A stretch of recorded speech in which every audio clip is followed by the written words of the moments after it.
punya makanan, bahkan udah megang makanan di tangan kanan, dia pengen megang makanan lagi di tangan kiri, dan itu masih belum cukup.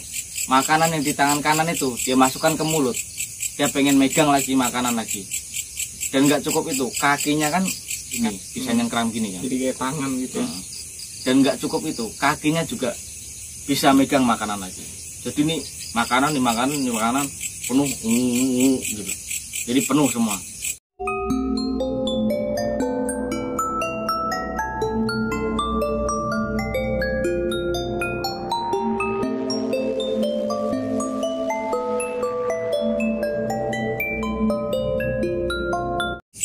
Nah, setelah arwah itu tadi marah-marah, terus apinya mulai membakar dia lagi, dan apinya tuh warna hitam, bukan warna merah yang biasa kita lihat. Api itu warna hitam, nggak tahu kenapa warnanya hitam yang tak lihat.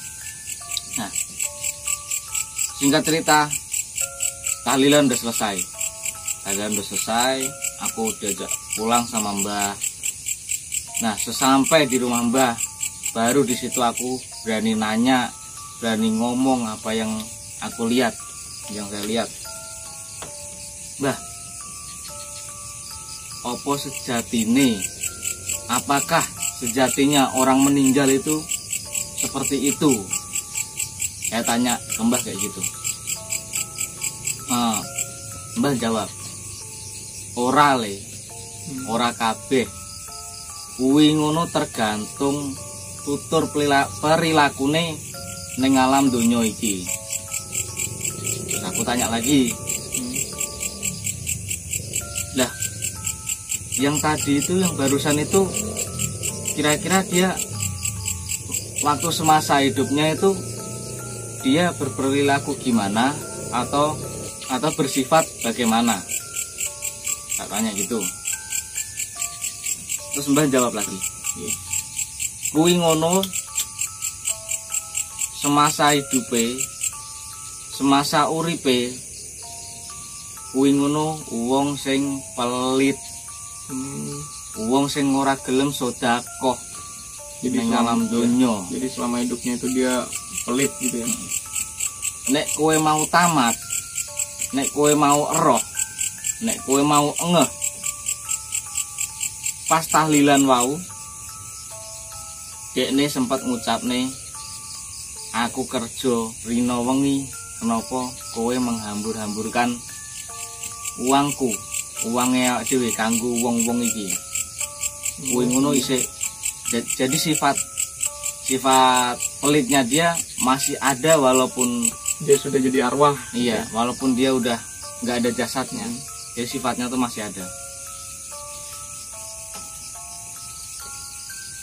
Nah, terus aku tanya, nah terus apa setiap perilaku di dunia ini ada balasannya, Mbah?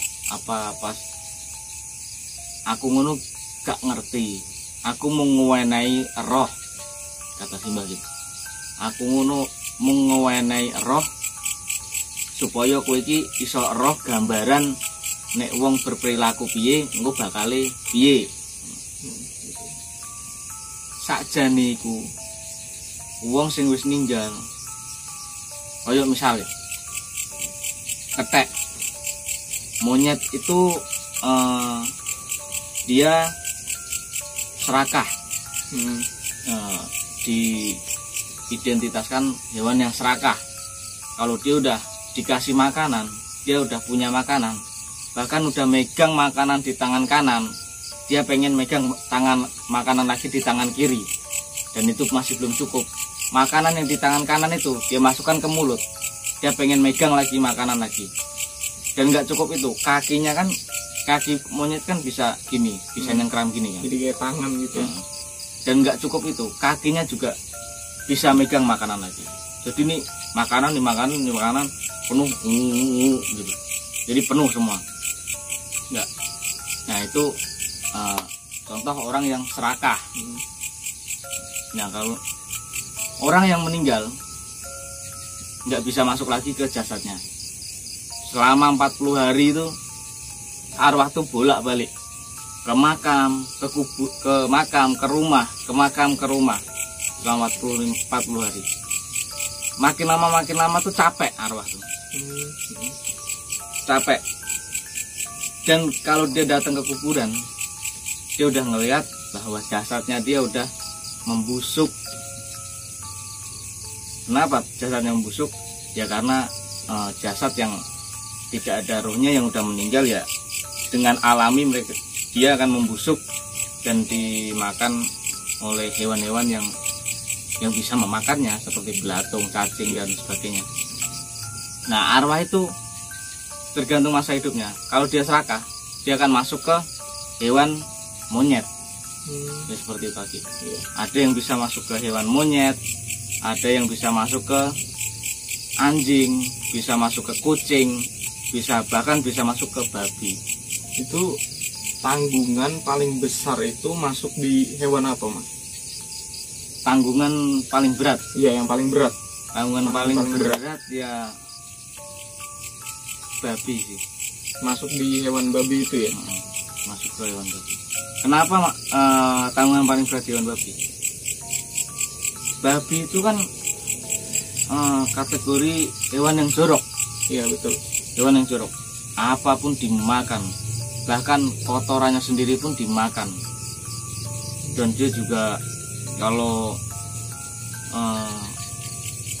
hewan babi tuh kalau makan tuh nggak pandang makanan dia apa. Iya. Semua dia makan, bahkan sampah pun dia makan, daging-daging yang sudah membusuk pun dia makan, kotorannya sendiri pun dia makan.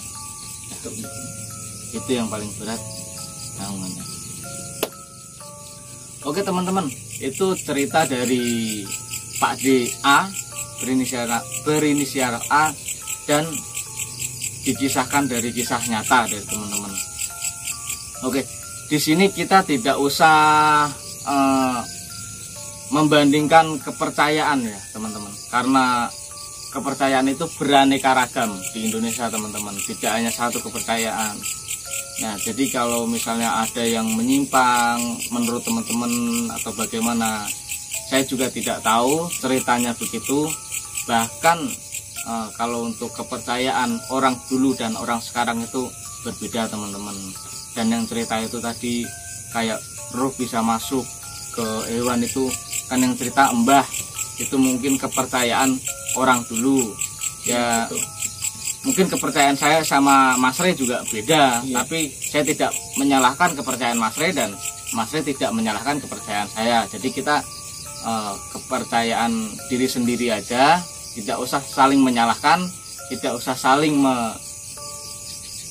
menghujat atau mencaci atau memaki.